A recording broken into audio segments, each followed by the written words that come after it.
Shalom, halo semuanya. Sebelum kita memulai pelajaran pendidikan agama Kristen hari ini, mari kita berdoa bersama-sama. Misa akan pimpin kita di dalam doa. Mari kita berdoa. Sekali lagi kami bersyukur Tuhan untuk kebaikan-Mu, anugerah-Mu dalam kehidupan kami, sehingga kami masih boleh ada sampai saat ini. Kami masih boleh bernafas, bergerak, melakukan aktivitas kami. Itu semua hanya karena kebaikan Tuhan. Dan saat ini kembali kami mau belajar pelajaran pendidikan agama Kristen. Kiranya Tuhan yang memberkati kami, menolong kami, sehingga kami boleh mengikuti setiap materi dengan baik. Terpujilah nama-Mu Tuhan, inilah doa kami, dalam nama Yesus kami berdoa, amin. Oke, sekali lagi di dalam mengikuti pelajaran pendidikan agama Kristen, Miss selalu mengingatkan kepada kalian semua untuk selalu mempersiapkan Alkitab ya, Bible. Karena Alkitab akan menjadi dasar bahkan fondasi kita selama kita belajar pendidikan agama Kristen. Jadi ingat selalu untuk mempersiapkan Alkitabnya. Oke. Hari ini kita akan belajar bersama-sama dan kita akan masuk dalam topik yang baru, yakni perihal hidup dipimpin oleh Roh Kudus. Hidup dipimpin oleh Roh Kudus. Nah, mari kita buka bersama-sama Alkitab kita. Kita buka Alkitab kita terambil dari Yohanes pasal 16. Kita buka Yohanes pasal 16 ayat 13 sampai ayat yang ke-15 ya. 3 ayat yang akan kita baca dari Yohanes 16 ayat 13 sampai ayatnya yang ke-15. Oke, dikatakan, tetapi apabila ia datang, yaitu Roh kebenaran, ia akan memimpin kamu ke dalam seluruh kebenaran. Sebab ia tidak akan berkata-kata dari dirinya sendiri, tetapi segala sesuatu yang didengarnya itulah yang akan dikatakannya, dan ia akan memberitakan kepadamu hal-hal yang akan datang. Ia akan memuliakan aku, sebab ia akan memberitakan kepadamu apa yang diterimanya daripadaku. Segala sesuatu yang Bapa punya adalah aku punya. Sebab itu aku berkata, ia akan memberitakan kepadamu apa yang diterimanya daripadaku. Oke, sekian bacaan Alkitab dari Yohanes 16 ayat 13 sampai ayat yang ke-15. Nah, dari teks tersebut, Yohanes 16 ayat 13 sampai 15 yang sudah kita baca bersama-sama, kita melihat bahwa bagian ini membawa kita melihat materi mengenai Roh Kudus. Nah, teks ini berbicara ketika Tuhan Yesus menjanjikan Roh Kudus akan senantiasa menyertai pengikutnya, murid-muridnya pada saat itu. Nah, berbicara mengenai hidup dipimpin oleh Roh Kudus dan teks firman Tuhan yang sudah kita baca pada hari ini, maka hidup dipimpin oleh Roh Kudus adalah hidup taat pada kebenaran. Hidup taat pada kebenaran. Dan yang kedua, hidup rendah hati untuk melakukan kebenaran. Kemudian hidup dengan iman yang teguh pada Tuhan. Jadi ada 3 hal ya yang kita mengerti di sini berkaitan dengan hidup dipimpin oleh Roh Kudus. Yaitu hidup taat pada kebenaran, hidup rendah hati untuk melakukan kebenaran, dan yang terakhir hidup dengan iman yang teguh pada Tuhan. Nah, kebenaran di sini pun maksudnya adalah kebenaran firman Tuhan yang bisa kita dapatkan lewat Alkitab ya. Nah, kebenaran itu bukan suara hati. Kebenaran itu bukan tiba-tiba dapat ketika kita lagi di gunung atau ketika kamu lagi bengong, lagi nggak ada kerjaan. Bukan seperti itu ya. Kebenaran itu kita dapatkan lewat kita membaca firman Tuhan. Nah, oleh sebab itu kita akan belajar beberapa bagian berkaitan dengan hidup dipimpin oleh Roh Kudus. Berdasarkan yang tadi sudah sampaikan, yang pertama hidup taat pada kebenaran firman Tuhan. Hidup taat pada kebenaran atau firman Tuhan. Nah, mengapa kita harus hidup taat pada kebenaran, pada firman Tuhan? Nah, jawabannya adalah karena sesuai dengan teks yang kita baca di dalam Yohanes 16, pasal 16, dikatakan bahwa Roh akan memimpin kita orang percaya pada kebenaran. Sekali lagi, Roh akan memimpin kita, saya dan kamu, pada kebenaran. Maka dari itu kita harus memulainya dengan hidup taat dan Roh yang akan memimpin kita. Kita harus memulai dengan bagaimana kita hidup taat, dan lewat ketaatan itu Roh akan memimpin kita agar supaya kita dapat mengerti dalam segala keterbatasan kita, memahami firman Tuhan, maka Roh Kudus yang akan memimpin kita untuk bisa mengerti kehendak Tuhan dan bahkan firman-Nya. Nah, pertanyaan juga yang muncul adalah bagaimana memulai hidup taat pada firman Tuhan? Bagaimana kita bisa belajar hidup taat pada firman Tuhan? Yang pertama yang harus kita lihat bahwa dengan kita merencanakan pembacaan Alkitab, dengan kita membuat rencana di dalam kita membaca firman Tuhan Alkitab. Nah, caranya adalah tulis perencanaan kita di dalam sebuah catatan. Bisa di buku atau laptop atau komputer atau juga bisa lewat handphone. Misalkan nih, kita membaca kitab Yunus. Misalnya kamu baca kitab Yunus tanggal 1 sampai 4 Oktober 2020, satu hari satu pasal ya. Kita bisa memulai dengan merencanakan apa yang akan kita baca. Dan kemudian dengan konsisten melakukan pembacaan Alkitab. Setelah kita catat nih, setelah kita melakukan perencanaan, kita konsisten nih dengan apa yang sudah kita rencanakan. Dengan dalam hal ini bicara tentang kita mau membaca Alkitab. Ingat, jangan pernah menunda, terkecuali ada dalam keadaan darurat.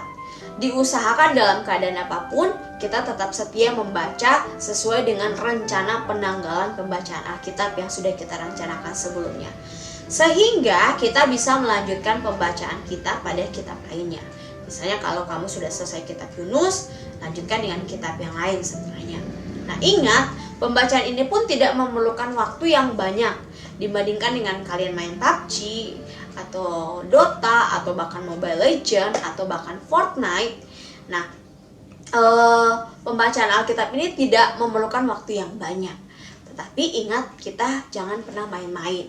Kita harus serius di dalam kita membaca Alkitab. Bedakan ya antara kamu main dengan kamu baca Alkitab.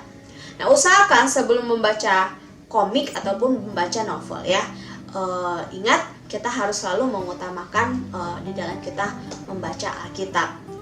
Dan baca dulu Alkitab sesuai dengan perencanaan yang telah kita buat sebelumnya.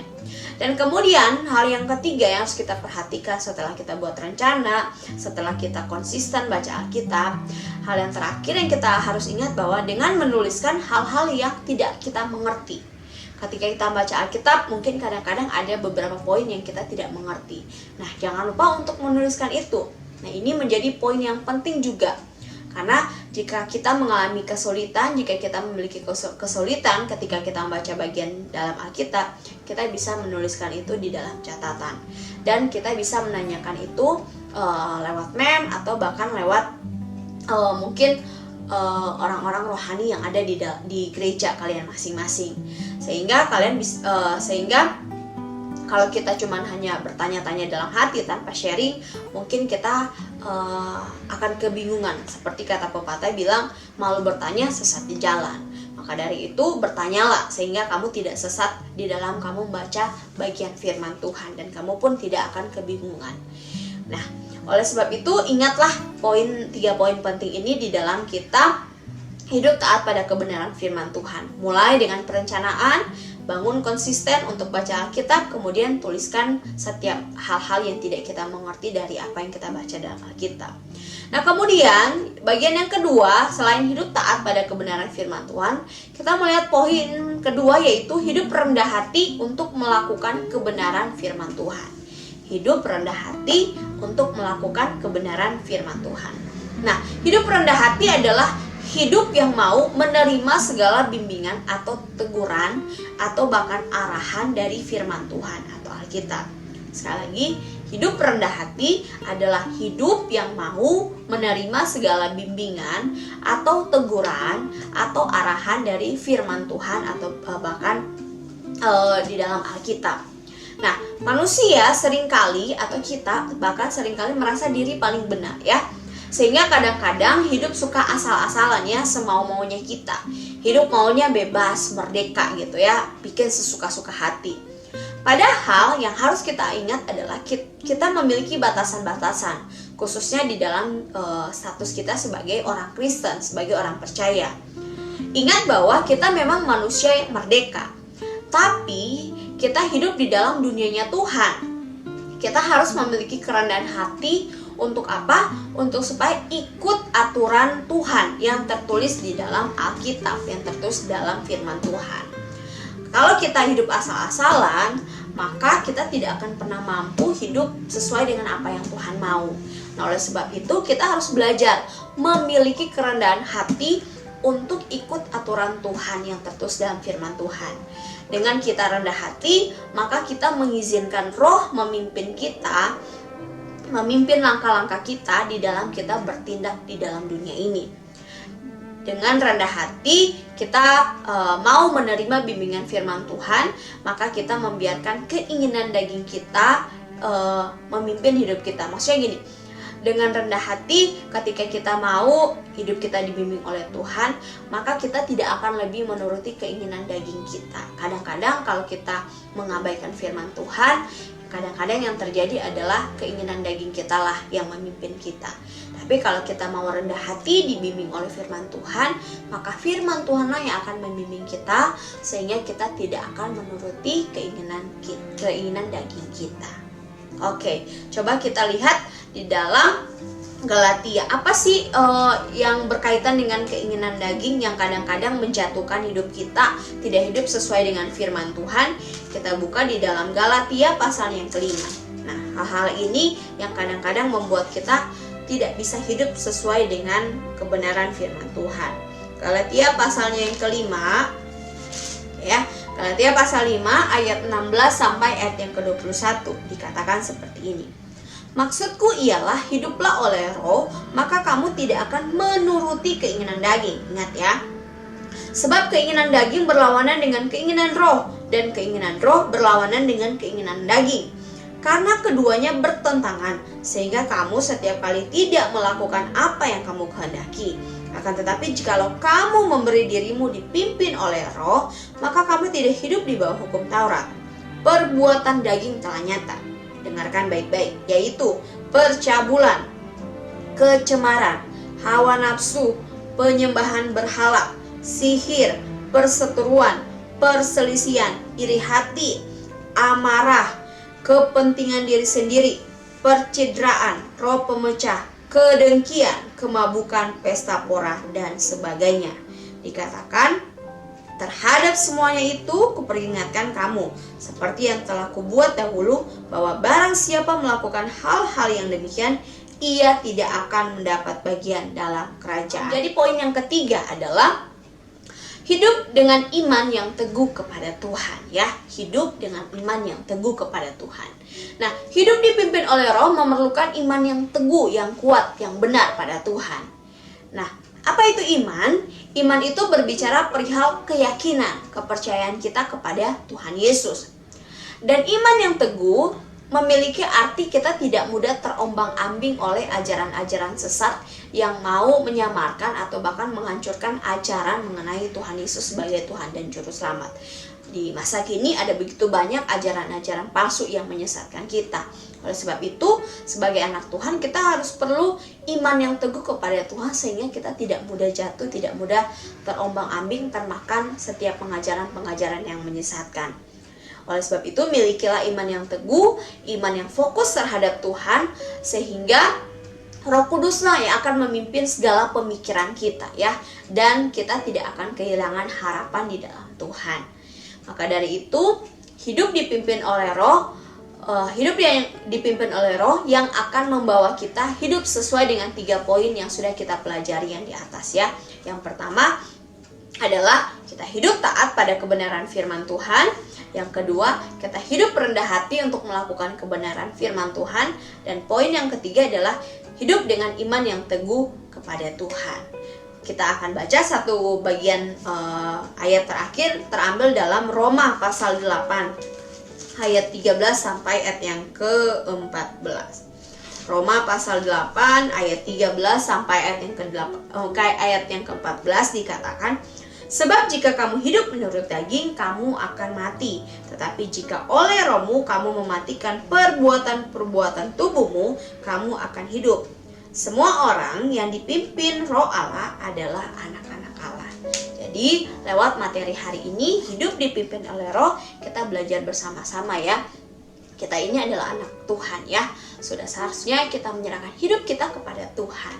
Lewat hidup kita yang kita serahkan kepada Tuhan, maka di dalam itu ada Roh Kudus yang akan memimpin kita, sehingga kita akan selalu berjalan di dalam kebenaran firman Tuhan. Sebab itu ingat selalu akan materi ini ya. Materi ini tidak hanya dibahas buat pengetahuan kamu, tetapi materi ini dibahas untuk membawa kamu semakin punya pengenalan yang benar di dalam relasi kamu dengan Tuhan. Kalau kita ini sadar bahwa kita ini adalah anak Tuhan, maka serahkanlah hidupmu pada Tuhan dan Roh Kudus yang akan memimpin kehidupan. Sekian untuk materi hari ini. Sekali lagi kalau ada pertanyaan silahkan tanyakan ke Mem.